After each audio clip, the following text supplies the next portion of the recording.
అండి. బాగున్నారా? అందరికీ నమస్కారాలు. మీరందరూ బాగున్నారని నేను అనుకుంటున్నాను. మరి నేను కూడా బాగున్నాను. ఈ యొక్క దసరా వాతావరణంలో మనం చాలా సంతోషంగా, హ్యాపీగా మరి అన్ని పండగలు సంబంధించినవన్నీ కూడా మనం చక్కగా అన్ని సిద్ధపాటు చేసుకుంటూ ఉంటున్నాము. మరి ఈ సందర్భంగా మరి మీ ముందుకు నేనే వచ్చాను. మరి పండగల గురించి డిస్కషన్ కూడా ఉండాలి కదండి. మరి వెనకట కాలంలో మన పెద్దలు ఎలా చేశారు, మనం ఇప్పుడు ఎలా చేసుకుంటున్నాం అనేది మనకు అవసరం.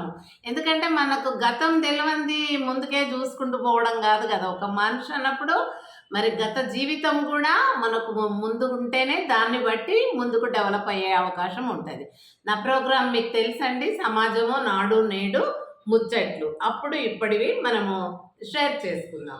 అదేవిధంగా నా ఛానల్ జీపీఎల్ జీసీ అండి, మీ అందరికి తెలుసు. షేర్ చేయండి, కామెంట్ చేయండి, మరి లైక్ చేయండి, సబ్స్క్రైబ్ చేయండి. Thank you. అండ్ ఇప్పుడు ప్రోగ్రాంలోనికి వద్దామండి. ఇప్పుడు మనకు దేవీ నవరాత్రులు జరుగుతున్నవి. దసరా పండగ యొక్క మరి శుభాకాంక్షలు మీ అందరికి కూడా నేను అడ్వాన్స్లో చెప్తున్నాను.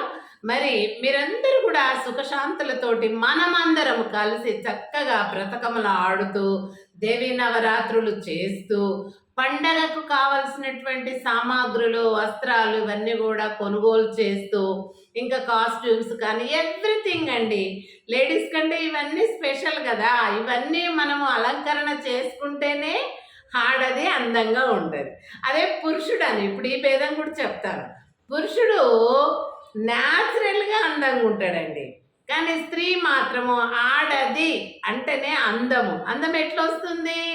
ఆడదానికి అలంకరణ అంటే బొట్టు, గాజులు, పువ్వులు, పసుపు, గంధము, పారాణి ఇవన్నీ మరి రకరకాలుగా మనము వాటిని అలంకరించుకుంటాం. అది ప్రత్యేకమైనటువంటి రోజులు అని అంటే పండగల సందర్భంలో. కాబట్టి ఇప్పుడు ఈ యొక్క పండగల సందర్భంలో మరి అందరూ కూడా చక్కగా ఏంటి మరి బతుకమ్మలు ఆడుతున్నప్పుడు ఉదయం అంతా పనులు చేసుకొని సాయంత్రం రాగానే ఏం చేస్తుంటాము? దేవీ నవరాత్రులకు సిద్ధమవుతాము. చూసి శుద్ధి ఇదన్నీ పొద్దుటి నుండి చేసి ఇప్పుడు అక్కడికి వెళ్ళి కూర్చోవడము, ఆ పంతులు గారి పద్యాలు వినడము, అట్లా ఆయన చెప్పినటువంటిది మనము అడగము, ఆయన చెప్పడు. ఆయన చదువుకొని వెళ్ళిపోతాడు, కావాల్సినవి ఇవ్వమంటాడు, అవి చేసి వెళ్ళిపోతాడు ఆయన ఏదో తీసుకొని. కానీ అట్లా కాదండి. ఇప్పుడు ఏంటంటే ముఖ్యంగా పూజలో ఉన్నటువంటిది గొప్పతనం ఏంటంటే, మనము ఇప్పుడు పండగ అంటే ధనవంతులకు ముఖ్యం కాదండి. ధనవంతులకు రోజు పండుగనే. ఇంటి నిండా పనులు ఉంటారు, ఇంటి నిండా అన్ని సామాగ్రులు ఉంటాయి, ఆహారం, గ్రాసరీస్ కానీ మరి ఎవ్రీథింగ్ వాళ్ళకు అవైలబుల్గా అన్నీ కూడా ఇంట్లోనే ఉంటాయి. కానీ పేదవాళ్ళకే ఏముండవండి. ఈ పేదవాళ్ళు ఏం చేస్తారు? సంవత్సరమాంతం కూడా కొంచెం తింటూ వాళ్ళ కష్టార్జితంలో కొంచెం వెనకేసుకుంటూ ఉంటారు. ఆ దాన్ని ఏం చేస్తారు? ఈ పండగల సమయంలో పిల్లలకు బట్టలు, మరి ఇంటి అలంకరణకు ఇవన్నిటికి కావాలి ఖర్చులు, మరి అదే పిండి వంటలు. నిజంగా పేదవాళ్ళకి పిండి వంటలు అవి ఇవనంటే పండగలు అప్పుడేనండి. ఎందుకంటే ఊరికే ఉండే సమయం వాళ్ళ ఇంట్లో ఎప్పుడు ఉండరు. అయినా వాళ్ళకు ఏవి కూడా సరిగా మరి ఉండవండి. ఆ యొక్క గ్రాసరీస్ కూడా చాలా మరి ఉండవండి. మామూలుగా ఇప్పుడైతే మరి పేదరికం అనేది ఇంచుమించుగా ఎవరికి లేదు. ఎట్లా అంటే మరి చాలా మందికి ఇప్పుడేంటి మన ప్రభుత్వము అన్నీ కూడా ఫ్రీగా ఇస్తుంది. అంటే పేదవాళ్ళకి వాళ్ళ రేషన్ కార్డులను బట్టి సరుకులన్నీ కూడా చౌక దుకాణాలలో లభిస్తున్నాయి. అదేవిధంగా మరి బట్టలు పంచుతున్నారు. బతుకమ్మలకి ఎస్పెషల్లీ చీరలు. ఈసారి మరి 2 శారీస్ అంట 2 పేర్స్ పంచుతున్నారు అనంగా మరి దీంట్లోనే విన్నాను. కాబట్టి ఏది ఏమైనా కానీ ఆ కాలం అంత కరువు, ఆ కాలం అంతా మరి ఫుడ్కి కానీ మరి క్లాత్కి కానీ ఎలాంటి ఇబ్బందులు అప్పుడున్నాయి, ఇప్పుడైతే లేవు. కానీ మరి పూజ కోసం మనం వచ్చుతున్నాం.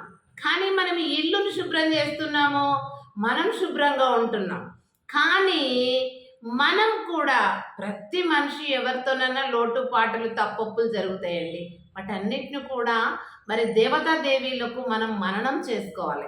అమ్మా, నేను ఇంతవరకు ఏమైనా పొరపాటున ఎవరినైనా ఇబ్బంది పెడితే, ఎవరినైనా ఎలాంటి అదే పురుషులైతే ఎవరినైనా మరి దుర్మార్గంగా ఏ ఆడవాళ్ళనైనా హింసిస్తే, ఆడవాళ్ళని ఏమైనా బూతులు మరి అనరాని మాటలు అనడం కానీ, వాళ్ళ మీద ఎగబడి తిట్టడము, గొడవలు పెట్టుకోవడం కానీ, లేకపోతే ఇంట్లో ఉన్న వాళ్ళని బయటికి గుంజి వాళ్ళ పరువులు తీయడం కానీ ఇలాంటివి ధైర్యంగా సాహసించి మరి ఆ యొక్క డబ్బు బలమే కావచ్చు, లేకపోతే ఆ యొక్క మంద బలమన్న కావచ్చు. ఇలాంటి వాటితోనే కొంతమంది పురుషులు పేటరేగిపోతూ ఉంటారు.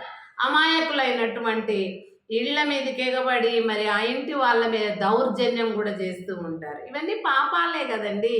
మనము పూర్వజన్మ సుకృత ఫలితము అంటారు పెద్దలు. అంటే పూర్వజన్మలో ఏ పాపాలు చేస్తామో దానికి తగిన విధంగానే మరి భగవంతుడు మనకి ఆ రకమైనటువంటి దీవెనలను కానీ లేకుంటే కష్టాలను కానీ పరీక్షలు కానీ పెడతాడని మన పెద్దల వాళ్ళ నుంచి మనకు వచ్చింది. ఇప్పుడు పెద్దవాళ్ళను గౌరవించని మనము, అంటే ప్రతి ఇంట్లో ఒక తల్లిదండ్రులే మనకు ముందు దైవాలు. వినాయకుడు చెప్పాడు అని మనం చాలాసార్లు చెప్పుకున్నాం. మరి ఆ దేవాన దేవతల కుమారుడుగా పుట్టినటువంటి వాళ్ళు చెప్తేనే మనం అనుసరించినప్పుడు మరికి మనం చేసే ఆ గొప్ప పూజలు లడ్డు కానీ లేకపోతే ఇంకా కోట్లాది ఖర్చు పెట్టి కానీ మనం ఏం చేస్తున్నామో అది వాళ్ళు ఎట్లా స్వీకరిస్తారు? స్వీకరించరు కదండి. మనం చేసి ప్రయోజనం ఏంటి? మన ఎంజాయ్మెంట్ కోసమే చేసుకుంటున్నట్టుంది. మన కడుపు కోసమే పిండి వంటలు, మన అందం కోసమే అలంకరణ, ఇవన్నీ చేసుకున్నట్టు అయిపోతుంది. కానీ మన యొక్క మనసును శుద్ధీకరించుకోవడానికి మనం ఆ దేవాన దేవతల దగ్గరికి వెళ్ళాలి. మండపాలు ఖర్చు పెట్టేస్తున్నాం, డెకరేషన్స్ చేస్తున్నాం, మరి ఆ యొక్క దేవతలను కొనుక్కొచ్చి నిలబెట్టుకుంటున్నాం.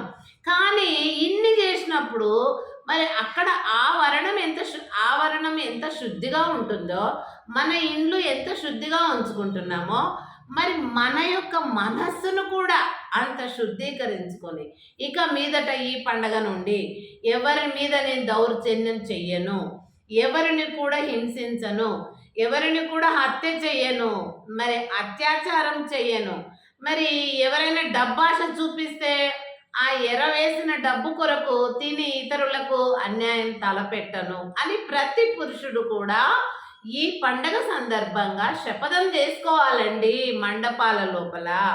ఎందుకు చెప్తున్నంటే ప్రతి ఇంటి స్త్రీలు కూడా నీ ఇంటి స్త్రీలలాగా భావించాల. ప్రతి ఇంటి మనుషులు కూడా నీ ప్రాణముతో సమానంగా భావించాల. అంతేగాని డబ్బుకు అమ్ముడు పోయి చంపిరమ్మంటే చంపి రావడము, లేకుంటే ఒక స్త్రీని అత్యాచారం చేయమని చెప్తే వాళ్ళకి ఎవరికైనా లొంగకపోతే వీళ్ళకి చెప్తారు డబ్బులు ఇచ్చి. అలా చేయమంటే ఆ ఎరవేసిన డబ్బుకు ఆశపడి మరి సమాజాన్ని ఈ రకంగా నష్టపరుస్తూ ఉంటే మరి ఏ దేవతలు మీ పూజలు ఎవరు అందుకుంటారు? ఇప్పుడు నేను కూడా కావచ్చు, ఒక హంతకురాలనే కావచ్చు, అన్యాయంగా బ్రతికిన దానినే కావచ్చు, మంచిగా బ్రతికిన దానినే కావచ్చు, నా పాప పుణ్యాలు నా వెంటనే కాళ్ళల్లో కాల నాగులాగా కాటు వేస్తుంది అనుకున్నాం. పెద్దవాళ్ళ నుండి వచ్చిన మాటలు ఇవి. ఆ భయం ఉంటేనే కదా మనకు భక్తి దైవానికి చేరుతుంది. లేకపోతే భగవంతుడు ఎలా స్వీకరిస్తాడు మన పూజలు కదా. కాబట్టి మనం చేసినవంతా కూడా వ్యర్థం కాకుండా ముందు మన శుద్ధిగా మన మనసును శుద్ధీకరించుకొని నా ఇంటి పెద్దవాళ్ళని, నా అత్తను గౌరవిస్తా, నా అత్తకు అన్నం బట్ట పెడతా, నా భర్త వద్దన్నా పెడతా, నా భర్తను కాదన్నా పెడతా, అవునన్నా పెడతా. ఎందుకంటే ఆయనకు జన్మనిచ్చిన తల్లి మామగారంటే ఆయన కన్నా చాలా పెద్దవాడు ముందే వెళ్ళిపోయాడు.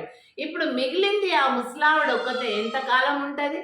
ఒక ముద్ద అన్నం, ఒక బట్ట పెడతా. ఈ పండుగ నుంచి ప్రతి కోడలు, అంటే అందరు కాదండి, అత్తలను ఇబ్బంది పెట్టేవాళ్ళు ఈ పూజలో అసలు ఉన్న అర్థం తెలియకుండా అన్యాయంగా ప్రతి ఇంట్లో ఉన్న అత్త అనే ఆమెను కష్టపెట్టే స్త్రీలకు మాత్రమే ఈ యొక్క మాటలు వర్తిస్తాయండి, అందరికీ కాదు. దయచేసి అర్థం చేసుకోండి. ఈ పండగ నుండైనా అలాంటి కొడుకు కోడళ్ళు ఉంటే మీరు శుద్ధీకరింపబడండి. మీ వల్ల కాకపోతే ఆ దేవతలను అడగండి. మనం కొలువు తెచ్చి మనం వీధి వీధిన మండపాలు వేసి వాళ్ళను మనం పూజిస్తున్నాం. అప్పుడు మన మనవి ఎందుకు వాళ్ళు అంగీకరించరా?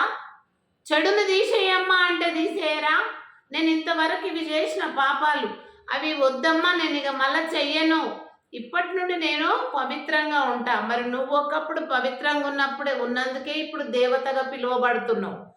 కాబట్టి స్త్రీలైనా పురుషులైనా మరి ఒకప్పుడు ఇప్పుడున్న దేవాన దేవతలందరూ ఒకప్పుడు మానవులే కావచ్చు, మనుషులే కావచ్చు.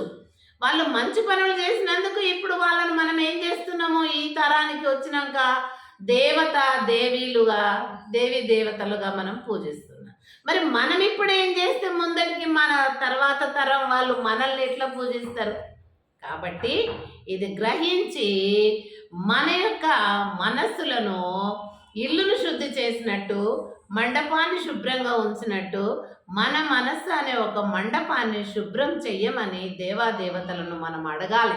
అడిగినప్పుడే ప్రతి స్త్రీ ప్రతి పురుషుడు మరి చేసిన పాపాలు ఇక మీదట చెయ్యకుండా అత్తలను గౌరవించేలాగా కొడుకులు తల్లులను మంచిగా చూసే విధంగా ఆ కుటుంబము మరి భగవంతుని యొక్క మరి దీవెనలు పొందాలి అని అనుకుంటే ఈ రకమైనటువంటి మరి మనసును శుద్ధీకరించుకొని ఆ దేవీ దేవతల దగ్గరికి వెళ్ళి పూజలు చేయండి. అప్పుడే మీ పూజలు సాకారం అవుతుంది.